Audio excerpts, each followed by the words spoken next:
Julian Alvarez আগেই বল win করেছিলেন। এরপর মোহাম্মদ সালাহ বল দখলের লড়াই করতে গিয়ে আলভারেজের পায়ে আঘাত করলেন, এরপর পড়ে গেলেন।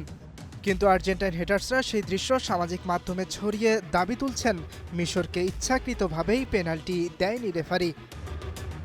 সালাহকে ফেলে দেওয়ার পর সেখান থেকেই আক্রমণের বিল্ড আপ হয়, আর সেই আক্রমণ থেকেই জয়সূচক গোল পায় আলবিসেলেস্তারা।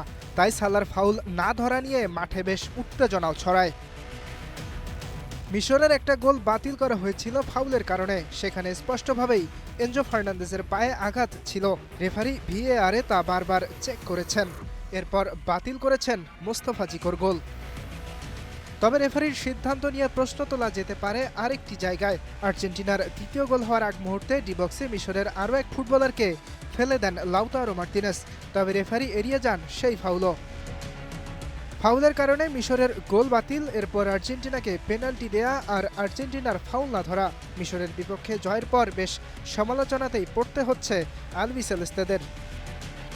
৭৮ মিনিট পর্যন্ত ২-০ গোলে এগিয়ে থেকেও ম্যাচ হেরেছে মিশর, তাই সমালোচনাটা হচ্ছে আরও তীব্র। ইয়াসির আরাফাত সবুজ, স্টার প্লে।